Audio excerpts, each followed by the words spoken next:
Hello there, BookTube. My name is Daniel. Welcome back to my channel, Guilty Feet. Scream if you want to go faster. I've got no rhythm.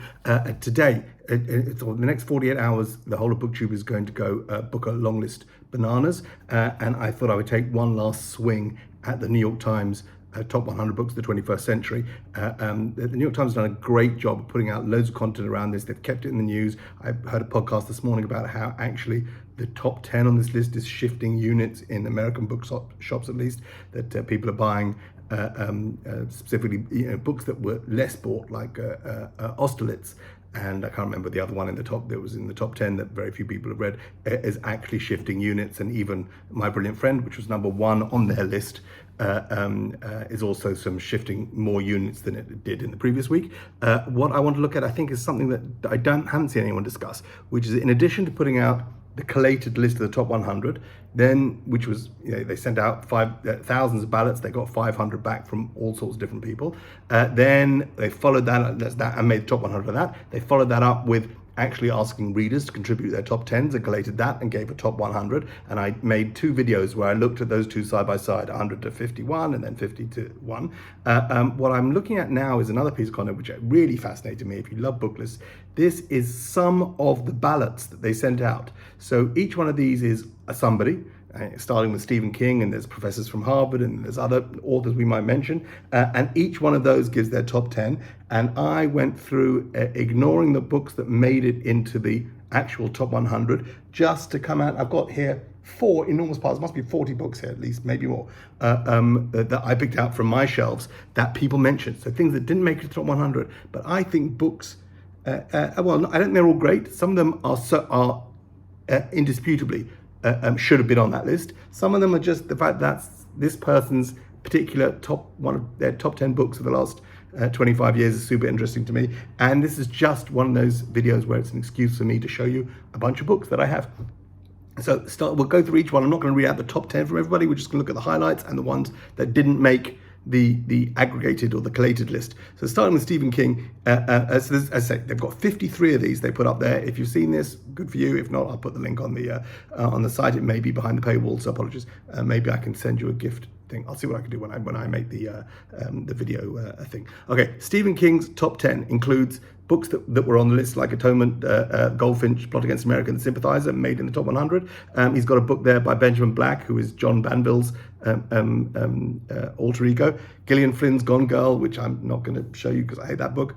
No Country for Old Men by Cormac McCarthy. Oryx and Crake by Margaret Atwood, which I have here, which was, I think, one of the books that started me putting me off Margaret Atwood. This is the first of a trilogy, the Mad Adam trilogy, and I didn't go further because this was so that's not, the actual cover's pixelated, that's not something on my video. I didn't love that, and so didn't get on with it. He also picked The Paying Guests by Sarah Waters, which is great. If you've never read Sarah Waters, she's fantastic. Paying Guests is particularly good. And he also, interesting, and not the only person on this list. So I don't know how many of all the 500, I only got a snapshot of 53, 10% of the 500 or so that sent in ballots. He picked one of his own books.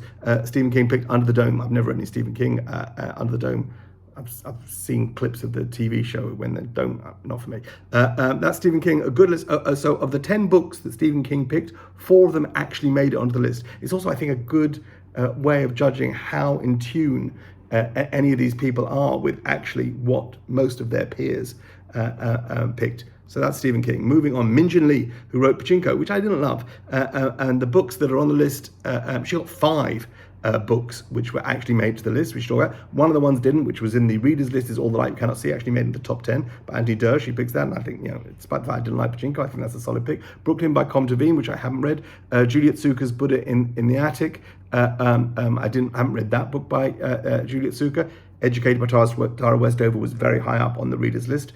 And then some other books, and then also mentioned Redeployment by Phil Clay, I beg your pardon, which won the National Book Award. When was this? I picked this up in 2015. Yeah, I thought this was good. I think this came out the same time as Billy Lynn's Halftime walk, which is coming up, and they were both sort of, I think they were, felt like they were in conversation with each other, even though they're very different books. I thought that was the better book, actually, or the more accessible book. That's Redeployment by Phil Kay, was one of Min Jen Lee's top 10. Then we go to Karl Ove Knausgaard. Now, this is super interesting. Knausgaard, I've read all 6 of his My Struggle. I haven't read some of the other stuff, any of the other stuff that he's done. I guess there's the feeling that he's not necessarily, he's a different kind of author. Actually, 6 of the books that he picked in his top 10 made it to the A grade list. So he seems to be very much in tune. Things like Never Let Me Go, Small Things Like These, Train Dreams, all made to the list. Ellen Francis' The Days of Abandonment, which is the one which I haven't read, that's not the Neapolitan Quartet. He picked that as well as the Argonauts and Roberto Bolaño. So really, he is less out of touch with his peers than it seems, at least. Bonnie Garmus is the author of Lessons in Chemistry, which was, according to this is Barnes & Noble's Book of the Year in 2022. And she picked a bunch of books we've already made to the list: Between the World and Me, Demon Copperhead, Educated, made to the readers list. She picks Genome by Matt Ridley, which I haven't read. I heard good things.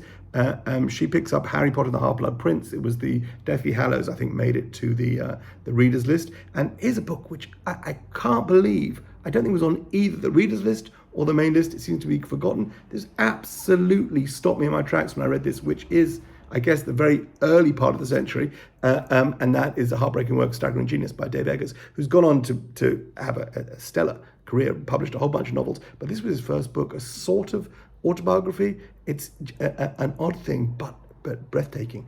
If you haven't read, if you've read any other Dave Eggers, go back and read this. If you haven't read any Dave Eggers, I think it's the only one I've read. I haven't read the other novels, but this was really something unusual and special. And I think his he founded the Believer magazine, and he's been part of McSweeney's. And I just think he occupies a very interesting space in the modern literary world. But this justifies everything else that he may have done, either to please you or irritate you. A heartbreaking work of staggering genius was really special, and I am amazed that didn't show up anywhere else on the list. So thank you, Bonnie Garmus, for nominating it, even though it wasn't enough to make it on the list. What else have we got here? Curtis Sittenfeld. I read Prep many years ago, but I haven't read anything else since by her. And she's got 2 of her list are on the made it to the list, but there's other books here. Great Circle by Maggie Shipstead. No, that was a book I didn't read. And then there's some the latest Claire Vaye Watkins. I only read her first collection, I Love You But I've Chosen Darkness, a novel which I love the title of, but I haven't got around to reading it. And then some other books that I don't know. Let's see what else. R.L. Stine, who wrote all the Goosebumps books. So he picks The Devil in White City, which made it to the readers list. Deacon King Kong, which may have done also. Thursday Motor Club by Rich Osmond's a nice pick.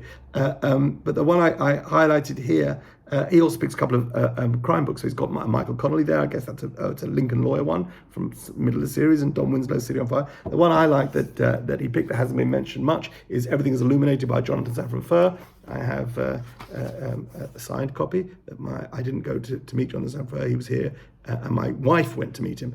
And there is video of him rolling his eyes as she tells him he's supposed to sign it to me, or showing him that I write my name and not both our names in our books. But it's a great book. If you haven't read Everything's Illuminated, that was his debut novel, and tremendous work.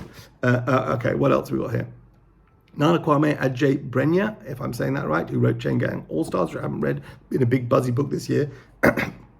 He mentions a couple of books. He, I think. The only reason I think this person is a he is because I think of Chain Gang All-Stars as being sort of aggressive male. So I'm going to look this up afterwards, but apologies if I'm getting that completely wrong. But a couple of books they mentioned that didn't show up anywhere else. This is Drinking Coffee Elsewhere by ZZ Packer.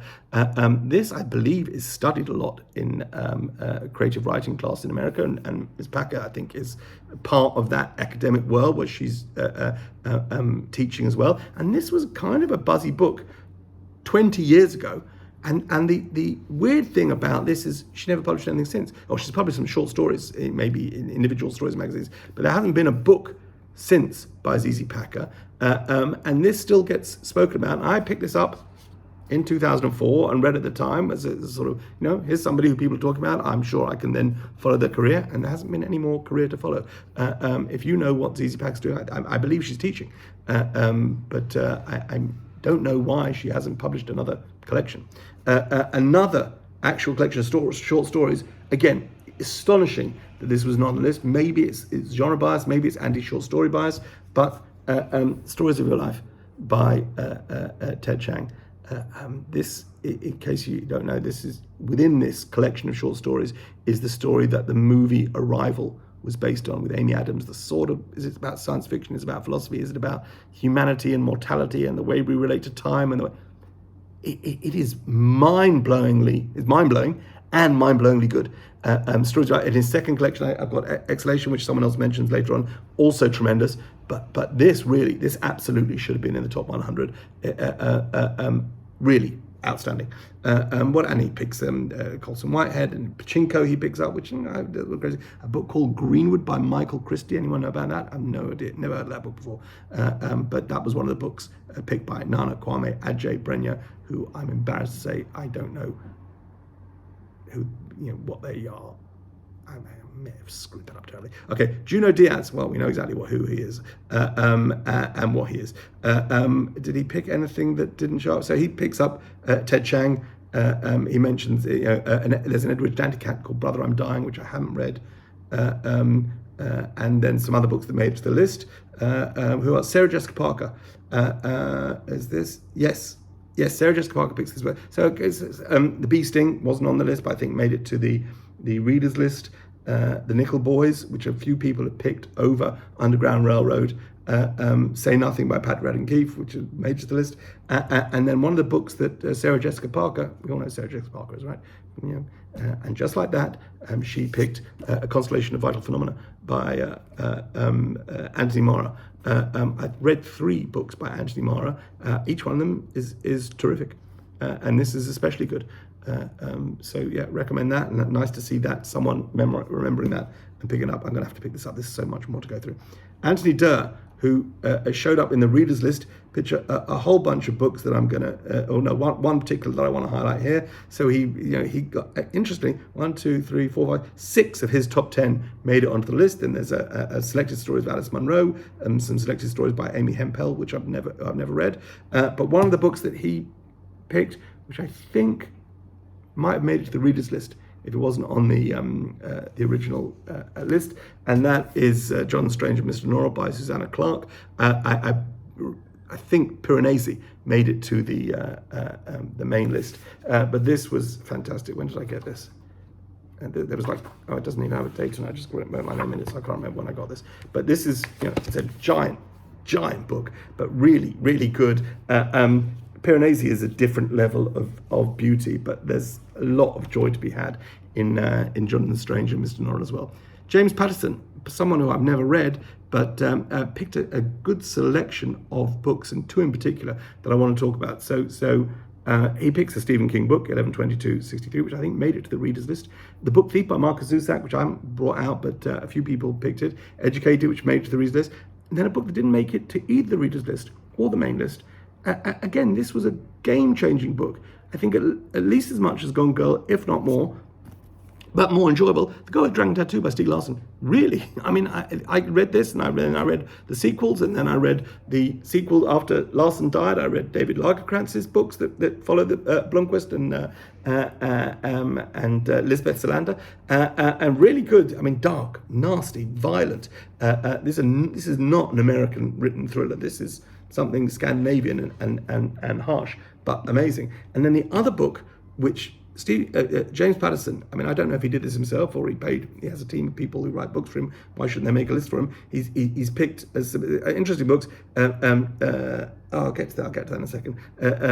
Mystic River by Dennis Lehane. I've read only Dennis Lehane's series books, like 6 or 7 of them, but I haven't read Mystic River. He picked Life by Keith Richards' autobiography. And then this book, again, this 150% should have been in the top 100. Kitchen Confidential by Anthony Bourdain. Some of you may know Anthony Bourdain from the TV shows he was making in the last years of his life, and this was the thing that broke him. I read this in 2001. I picked this up. This is everything. Just, there's no The Bear without Kitchen Confidential. There's no, all sorts of things came out of this. The stories, the wit, the self-reflection, the addiction, and the finding a higher purpose, in this instance, in the kitchen. I loved it. It's just a brilliant book. So many of these parts I remember. Like, he talks about how the chefs, when they cut themselves, they would shake and spray the blood onto other people. You'd share it around. That was the mark of how hard you were. You got cut and you just sprayed blood, so everyone's aprons were covered in not very hygienic, but covered in other people's blood. That was picked by James Patterson, great pick. I've never read anything by James Patterson, but good to know that Anthony Bourdain is getting remembered, because Kitchen Confidential is one of the great autobiographical memoirs that you can come across. Stephen Graham Jones is a horror writer who I haven't read. He wrote I Was a Teenage Slash, and I think he got a new book out, or that's the new one. So he's picked a bunch of books that I probably wouldn't read, like some scary ones. But in there, there's World War Z by Max Brooks, which I didn't see. Fortune Smiles by Adam Johnson. I haven't read Fortune Smiles, but I did read the instructions, which is another book that didn't show up anywhere. It doesn't show up on this either. I love the instructions. He's got a Sarah Gran there, but one of the scary ones, which I haven't read. And he also mentions Knock 'em Stiff by Donald Ray Pollock, which is, just knockabout, slapstick, bonkers, super fun. Okay, I'm really going to pick this up now. Okay, moving on. Let's see, I've got my next pile over here. We'll go through this. Ellen Hildebrand. I've never read any. I think my wife read half of one of her books once, and didn't love it. But she's picked a few good ones here that didn't show up anywhere else. Fates and Furies, I think, made to the readers list. Hamlet made to the readers list. Luster by Raven Lilani, I didn't really love. But The Night Circus by Erin Morgenstern, which I haven't read. Did it make the readers list? I don't remember. But that's a book that people love. I haven't read it, but people absolutely love that book. So funny not to see it, I think, more widely read. Jason Reynolds is an award-winning poet and children's book author whose works include Long Way Down, Look Both Ways, and Ghost. Okay, I don't know those things. What did he pick? And did he pick anything here that I haven't seen before? No.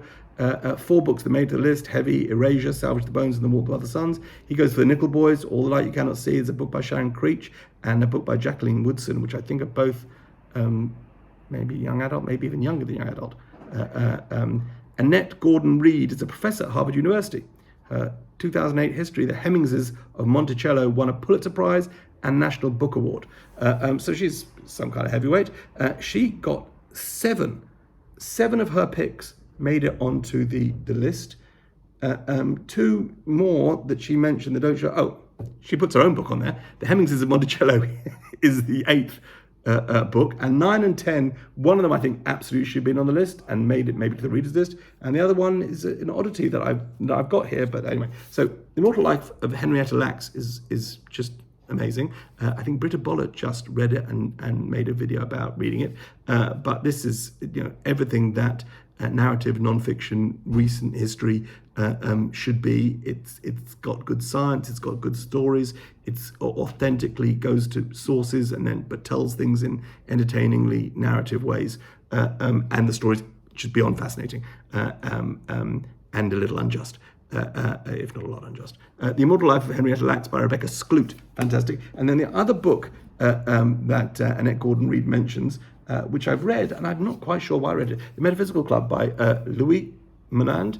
And this is very American. This is about the 4 giants of American thought. It says it on the back: Oliver Wendell Holmes, William James, Charles Sanders Peirce, and John Dewey. I can only remember little bits about a couple of those. I remember about Oliver Wendell Holmes and John Dewey.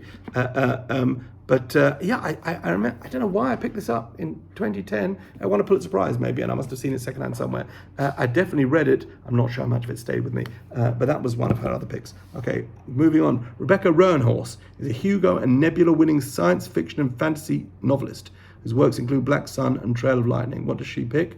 I got one of the books that she picked. So Exhalation by Ted Chiang, which is the second of his short stories. The 5th Season by N.K. Jemisin, which made it to the list. And then this, it is a Louise Erdrich book, The Roundhouse, which happens to be one of the ones I've read. I've read a couple of Louise Erdrich. This is the first of hers that I read, and really liked this. This won the National Book Award, and I read this in 2013, according to this. Anyway, that was one of the books that Rebecca Roanhorse picked in her top 10. Marlon James, who won the Booker Prize for a Brief History of 7 Killings. So he, again, 1, 2, 3, 4, 5, 6 of the books that he picked made it to the main list. What else has he got on here? The one I want to mention, which a lot of people have been talking about this year because a lot of people read The Bee Sting, but Skippy Dies. I read Skippy Dies. I think it's about 100 pages too long. It's kind of put me off reading The Bee Sting, but I enjoyed it thoroughly.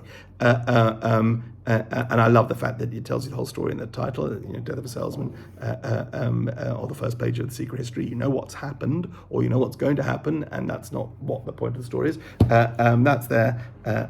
Thank you for that, Marlon James, for remembering that. Roxane Gay. A lot of good choices from Roxane Gay. She goes after Caviar and Clay, which made it to the list. Girl, Woman, Other, which made it to the readers list. Her Body in Other Parties. I think a different Carmen Maria Machado made it to one of those lists.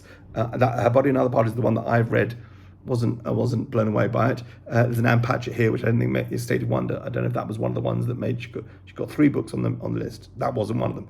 Salvage the Bones here. Room by Edward Donoghue. I didn't bring that. Yeah, that's a good read, tough read. And then the reason I'm mentioning Roxane Gay is because she also mentioned NW by Zadie Smith, which I think was probably my favourite before The Fraud. I just think this is a fantastic. Oh no, I've said On Beauty, right? So they're all.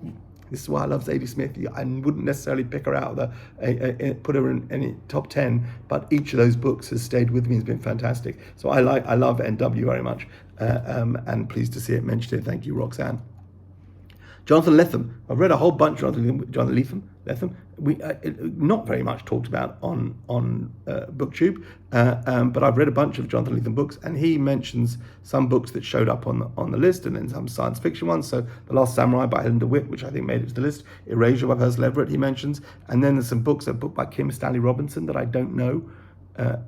Called Aurora. I think that's science fiction. But he also mentioned this weird little book, which I have read, Dear Cyborgs by Eugene Lim, which was on the long list for the Tournament of Books a couple of years ago, 2018. And I picked this up and read this, and it didn't work wholly for me, but nice to see it remembered. Sarah MacLean is an award-winning romance writer whose most recent novel is Knockout. Sarah MacLean, who I've never heard of, picks 10 books, apart from Circe by Madeline Miller, which made it to the readers list. They look from the covers.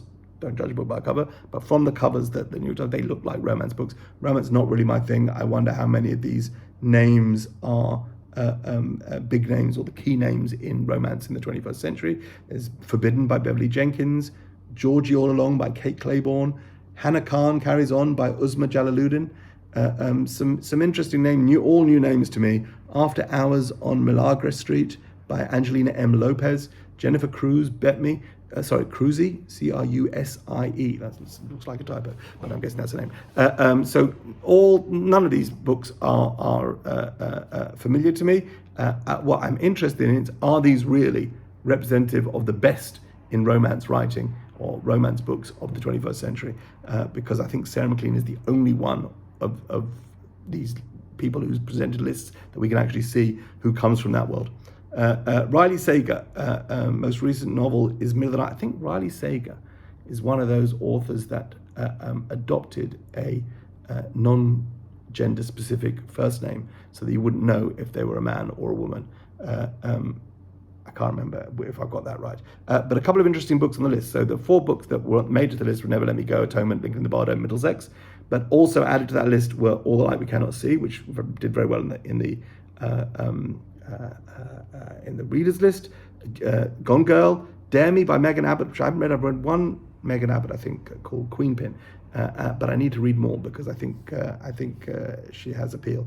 But the 2 other books that Riley Sager mentions are Special Topics in Calamity Physics by Marisha Pessel, which was a big debut novel when it came out, and I read it. I've lent this out to a bunch of people, that's why it's all been a bit battered. But this was a solid, big, meaty debut novel that I remember. Now the other book, and someone else mentioned this as well, James Patterson maybe, but actually came out in 1999, so it doesn't qualify, but I'm mentioning it here because it came up a couple of times on the list. Seabiscuit by Laura Hillenbrand, fantastic.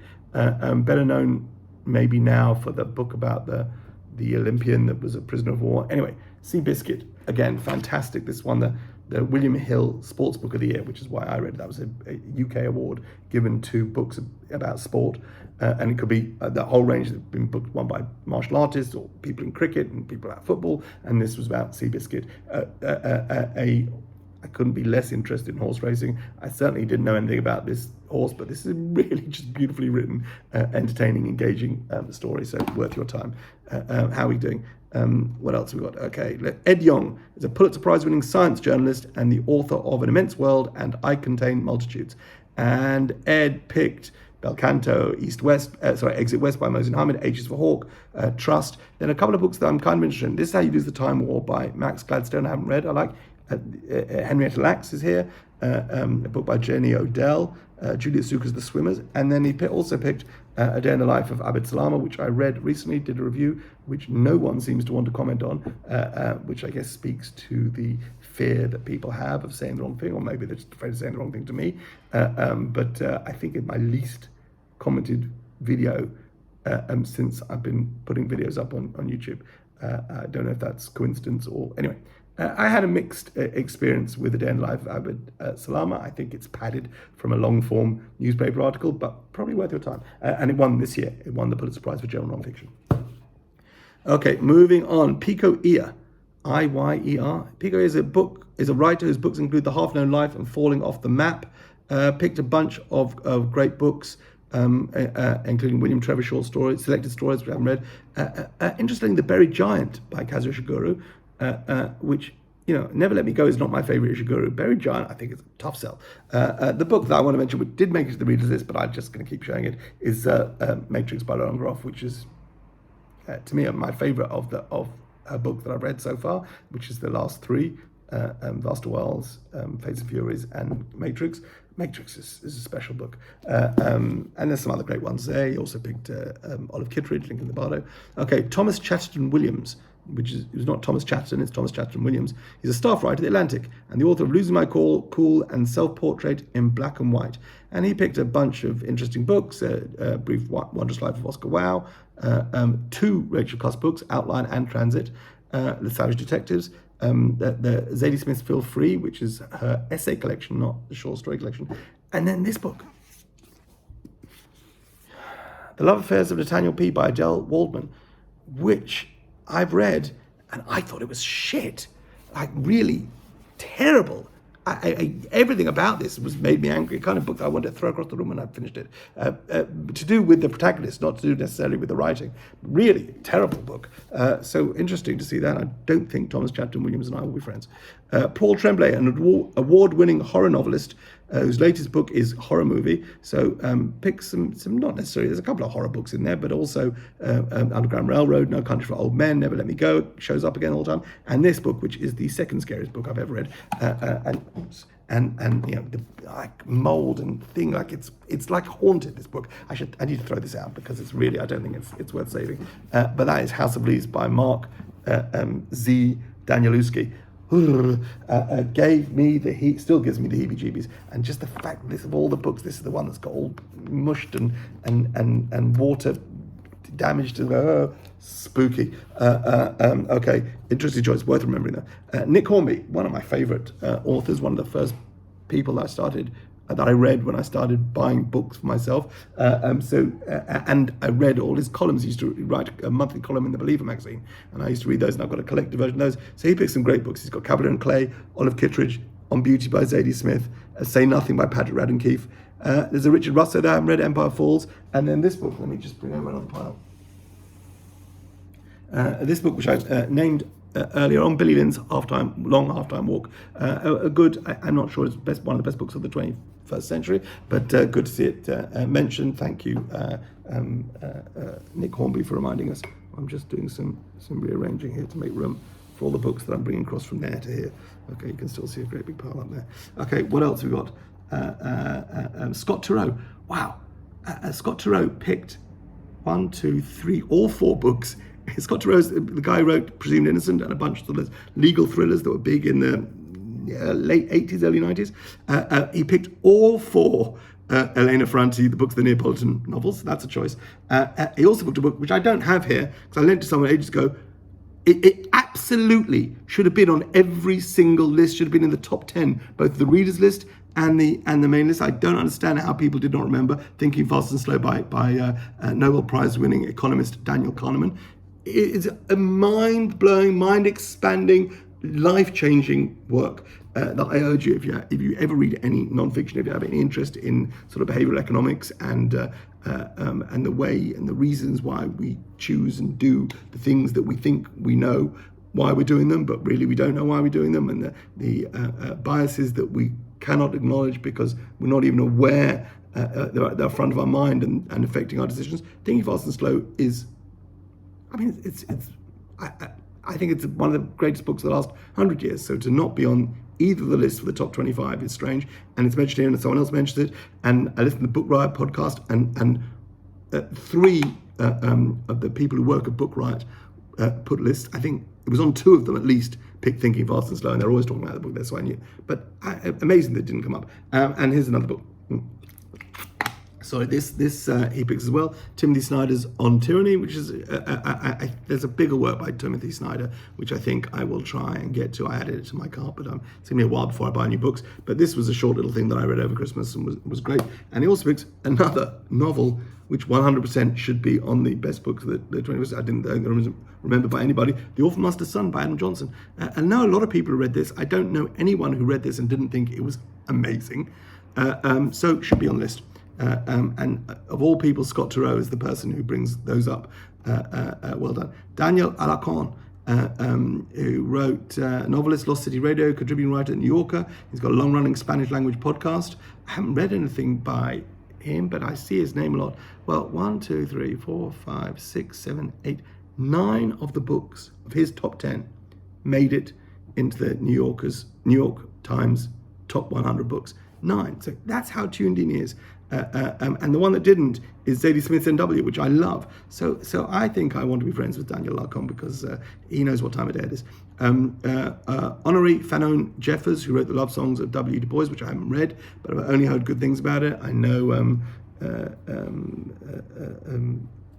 Greg at a supposedly fun thing, he adores that book.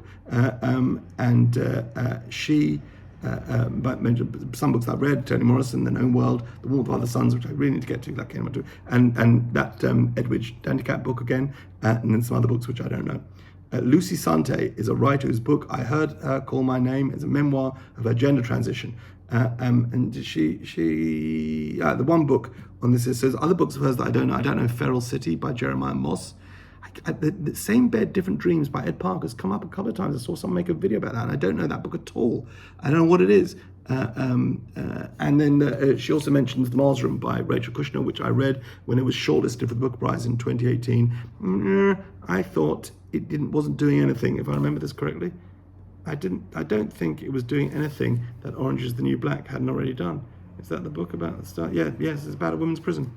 Yeah, and it's blubbed on the back. Jonathan Franzen has said it's her best book yet, which it could be damning with faint praise if you say, oh, that's her best book. But George Saunders has blubbed on the back as well, and I did not vibe with The Mars Room. But nice to see it remembered here. Gary Shteyngart, who I met when he came to Jerusalem and signed a copy, he's got some interesting choices, one of which hasn't shown up previously. So 5 of the books he chose made to the list. But he also mentioned The Netherland by Joseph O'Neill, which was a really fated book when it came out and then didn't really take off. But I read it then because a lot of people talk about it. And you see on the hardback, there's a bunch of reviews from people. There's Shauna Hagen, the Observer. James Wood in the New Yorker calls it an exquisitely written novel. Michiko Kakutani in the New York Times called it a stunning new novel. John the Saffron Fur says Netherland is suspenseful, artful, psychologically pitch perfect, and a wonderful read. They were really, really trying to sell this book, and I just kind of think it disappeared. And I know he's had a couple of books since, but this was supposed to be the breakthrough. This was supposed to be his corrections. And it kind of fizzled. I think there's some cricket here in New York, if I remember. Sadly, that's the only thing I remember about it. But I remember I remember understanding why it fizzled, because I don't think this blew me away. But a lot of people, it did blow them away, including Gary Shteyngart, who added it to his top 10 books of 21st century.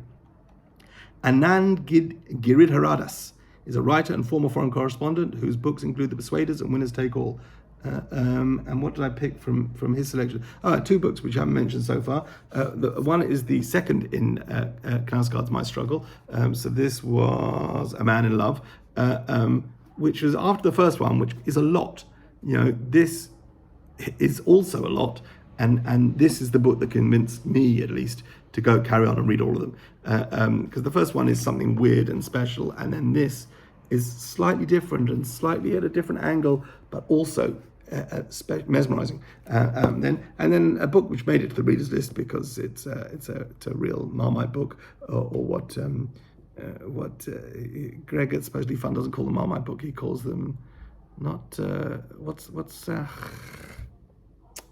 what's the spice that some people love and some people don't? Begins with C. I know the name in Hebrew. It's kuzbara in Hebrew. My daughter hates it. Anyway, it's not oregano, sorry. It's, bloody hell. Anyway, A Little Life by Anya Yanagihara. I'm on board and I'm on record as this book was amazing. I think I read the last 500 pages in one sitting, just sitting there on the floor. I fell off the couch and just had to continue sitting on a hard floor and read 500 pages non-stop because I had to find out what was going to happen to Jude and Willem, poor Jude, poor everybody. But there's beauty in here. There really is. If you're worried about it being miserable, there is genuine human beauty in this book. I loved it. And she also picks A Year of Magical Thinking, which made it to the list. Jenna Bush Hager is the co-host of the Today Show, where she leads a popular book club, Read with Jenna. Is there anything that she picked that I haven't seen before? No, a lot of stuff we've seen. Educated by Tara Westover, Little Life, Atonement, these all made the list. Nothing exciting there from her. Jessamine Chan, Davy Knoll, The School for Good Mothers, named by Barack Obama as one of his favourite books in 2022. Well done, Jessamine. And books here that we haven't spoken about. Invisible Child by Andrea Elliott, I don't know that. Easy Beauty, a memoir by Chloe Cooper Jones. I don't know that book at all. Cinema Love by Ji Ming Tang. God, I'm a terrible butcher of other people's names. Why would I read something out if I don't know how to say it? Anyway, interesting books. I don't know Jessamine Chan, but I like the kind of books. I like the look of the kind of books that she's mentioning. Michael Robbins is an author of several poetry collections, including Walkman and The Second Sex. I don't know Michael Robbins, but I am interested to see that the first book he chose is Alien vs. Predator by Michael Robbins. Is that a book of poetry about aliens and predators? I'm here for it if it is. And then I don't know, there's a Marilyn Robinson in there and other books that I've never heard of that are hard to read and are not clickable, so I can't see what they are. Alma Katsu is a genre-spanning writer whose books include Red Widow and The Hunger. A lot of books we've seen before. The Little Friend by Donna Tartt, which is, I think, is the oddest, or at least the odd one to pick, as the secret history is undeniable. The Goldfinch is just globe spanning. The Little Friend is The Little Friend. Also, a book that shows up here, which is much loved, is Audrey Niffenegger's The Time Traveler's Wife. Hasn't shown up anywhere else. I haven't read it, but I know a lot of people love that book. Megan Abbott. So we've spoken about Megan Abbott. Her books have shown up lots of places, and the books that she picks that haven't been mentioned: Blonde by Joyce Carol Oates, which I haven't read. I haven't read any Joyce Carol Oates. What else is on here? So she goes for. So this is why I think Megan Abbott will be friends, even though I should go and read Blonde. She picks My Sister, the Serial Killer by Oyinkan Braithwaite, which I liked and wasn't blown away. But she also picks Winter's Bone by Daniel Woodrell, which I mentioned when I had to extemporaneously come up with a list of books that I don't think had made it to the list. I mentioned Winter's Bone by Daniel Woodrell, which is why I think we can be friends. What else? Oh God, there's still more. Joshua Ferris, who I love, has written 5 novels, starting with Then We Came to the End, which I think is fantastic. Is there anything here that he picked? 2 books on his list that haven't been spoken about. No one has been talking about, no one is talking about this, which I think is a noble failure. I'm interested to see what Patricia Lockwood can do. I think the first half of this book was deeply irritating, and the second half of the book makes an effort to redeem it. I don't think it quite succeeds, but interesting. I mean, the second half of the book is about a sick child, her niece, and the point is, the whole first part of the book is online, and everyone's sharing, and this new world where everyone shares everything, but no one talks about sick children. Yes, no one talks about that because that's what your family's for. These things were never meant to be. That was my problem with the book. Josh Ferris also picked Tinkers by Paul Harding, which I read when it came out, didn't love it, and didn't want to pick up his new book. Anne Napolitano is a novelist whose last book, Hello Beautiful, was the 100th pick of Oprah's book club, according to New York Times. Lots of names, lots of books we mentioned, actually. 1, 2, 3, 4, 5, 6, 7, 8. 8 of the books that she picked made it to the top 100. The other two that didn't are Contavine's The Master and Homegoing by Iyer, which I got and didn't bring here because it's okay. John Irving, who I met a couple of weeks ago, he's picked a whole bunch of books. Very few of them I've read. There's a Cutting with Stone by Abraham Verghese, Michael Ondaatje's Warlight, which I didn't read because I read the English Patient. It was a tough read. There's a Gunda Grass book, a John Boyne book, Jeanette Winterson, but he also mentions The Nix by Nathan Hill, whose book Wellness, I think, is people are currently talking about. This was his previous novel, which I enjoyed very much, which he signed to me when he came to the Writers' Festival in Jerusalem. So thank you, Nathan Hill, and thank you, John Irving, for remembering it. Tia Miles, a professor of history at Harvard University, whose books include All That She Carried. A couple of books that she mentions, which no one else has mentioned so far. One of them is People Love Dead Jews by Dara Horn. I'm not sure it's my favourite book of the 21st century, but I'm glad that Professor Miles brought it up. And also Less by Andrew Sean Greer, which is, I think, easily dismissed as a sort of comic novel, but actually is smarter and deeper and a good comic novel. I think they're hard to pull off. I struggle with comedy books, and this one was satisfying. Also The Roundhouse, Salvage the Bones, we've seen these books. What's that one? Stephen Greenblatt's The Swerve. Seems to have won a Pulitzer Prize, and I don't know that at all, How the World Became Modern. Anyone know anything about The Swerve? Should I read it? What else have we got? Jamie Attenberg, a couple of, so Pachinko, and there's other books that I don't. Grief is for People, Sloane Crosley. I read her first collection of essays and didn't love it. I think this is a novel, just a bit smug and impressed with itself. But she mentions a book, which, who'd have thunk it, I've read it, a book of poetry called There Are More Beautiful Things Than Beyonce by Morgan Parker, which I got this, look at that lovely shiny cover. So I actually bought this and read this, and they're poems, there's not no messing around. It's actual book of poetry, which I bought and read. Beyonce Prepares a Will is the title. I've just page fell open. I'm not going to read it out. But yeah, so that's Jamie Attenberg mentioned that, and I've got it here, so that's good. What else? Stephen L. Carter, professor of Yale Law School, who wrote The Emperor of Ocean Park, which I haven't read. What did he mention? Nothing. The Human Stain, which I love, and some other books, The Overstory. So good books, but nothing there that we haven't spoken about or that I know and I've got anything to add.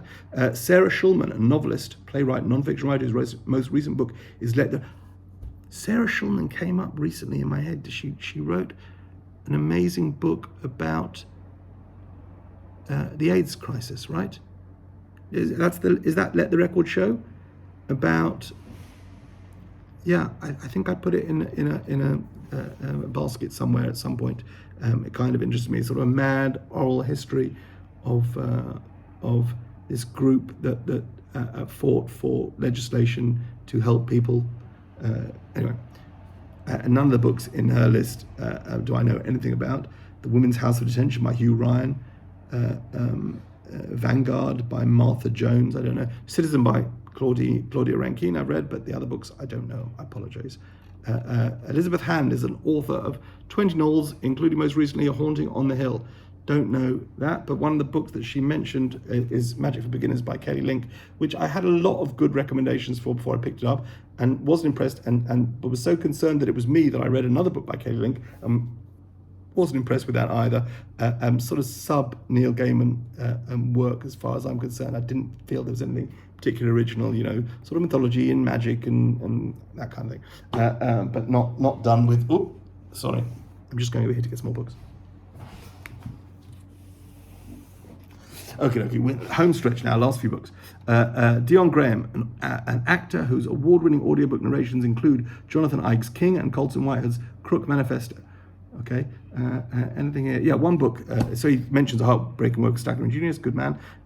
Black Leopard, Red Wolf by Marlon James. Well, A Brief History of Seven Killings was a tough one, so I'm waiting till he finishes that trilogy, and maybe then, probably not, I might read it, but I'm not going to go for that. Evicted, which a lot of people have now told me I should read, and he mentions Washington Black by S.E. Edugian, I don't know. But this was shortlisted for the Man Booker Prize also in 2018, like the Rachel Kushner book we mentioned, and I read it that year because I read the entire shortlist. It was good. What else we got? Jeremy Denk, a classical pianist and the recipient of the MacArthur Foundation's Genius Grant. His memoir, Every Good Boy Does Fine, e.g. BDF, was published in 2022. Anything here that we haven't seen so far? Consider the Lobster by David Foster Wallace. You know, the Wallace Bros had to get something in. It had to be something that was published in the 21st century. Consider the Lobster. Okay, the fact that I have a copy tells you that I'm a bit of a Wallace bro. Anyway, it's good. What else? Oh, this is the other one that mentioned, because he's a pianist. So he also mentions The Rest Is Noise by Alex Ross, which intrigued me when it came out, enough to buy it and read it. And I learned more about Schoenberg than I could have possibly imagined. I mean, this is a chunky work of literary scholarship about the great musicians of the early 20th century, I believe. I mean, let's see who it, maybe it goes earlier than that. Well, the Golden Age, Strauss, Mahler, and fin de siècle, Schoenberg, Debussy, and atonality. Yeah, there's a lot of stuff in there that I knew nothing about. I don't know so much more about it now, but I read the book. What else we got? Morgan Jerkins is a journalist, editor, and author of several books, including This Will Be My Undoing. And what books does he choose? Nothing here that I haven't seen. I Don't Know How to Say Babylon by Sophia Sinclair. Barracoon by Zora Neale Hurston. I just read Their Eyes Are Watching God last year for the first time. I think this is a recent work, or was this a rescued book? Or was this a late career work? I don't remember. Michael Roth is the president of Wesleyan University. His most recent book is The Student of Short History. So he goes for one input. So he mentions Thinking Fast, Slow, Daniel Kahneman, Good Man. On Earth We're Briefly Gorgeous by Ocean Vuong. Great. Visit from the Goon Squad was made to the list and is great. But a book, again, this would be in my top 10, top 15 books of the 21st century. Astonishing that didn't make either list. Lost Children Archive by Valeria Lucelli. It's the first book that she wrote in English. Previous books, I believe, were written in Spanish. She's a Mexican writer. I think I've got that right. This is just outstanding. You know, anyone reading this will think it's amazing. It's one of the few books that Mark Nash and I completely agree on. But it really, really good. I can't believe it didn't make the list. What else we got?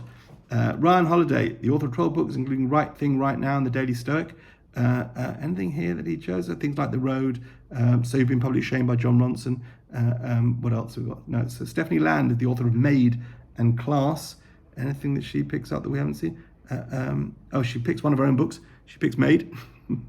Men We Reaped, I think, is an odd one to have chosen of Jessamine Ward's book. Anyway, moving on. Douglas Preston, a journalist and author, frequently collaborates with Lincoln Child on novels. So again, The Little Friend, great, but not better than The Goldfinch. Little Fires Everywhere by Celeste. Terrible book. Steve Jobs by Walter Isaacson. I mean, of all the biographies that you want to pick, that seems to be all right. I haven't read it, I shouldn't say. But this was a good pick. The Suspicious of Mr. Witcher by Kate Sumscale. Really good. I'm aware that I've gone so mad. Mary Roach, I think this is the last one. I got 3 here for Mary Roach. Yes, why not? Mary Roach is the science writer known for her books Stiff and Packing for Mars, and 3 books that she talks about, which no one else has mentioned so far, at least on this list, is The Sisters Brothers by Patrick DeWitt. Just outstanding. I haven't read anything else by him. I know he's had some good reviews of his subsequent books, but this was so good, it's kind of stuck for me. One last, John the Saffron Fur. This is, I can never get the title right, so this is Extremely Loud and Incredibly Close, or Incredibly Extremely and Loud and Close. I love this as well. Is this signed for me as well? Yes. Also signed. Thank you, Mr. Saffron Fur. And then Let the Great, no more books left. Let the Great World Spin by Colin McCann. This is the last one I'm going to talk about. I don't think it's as good as The Paragon, but it's a great book. And that's all. Good night. God bless. Bye.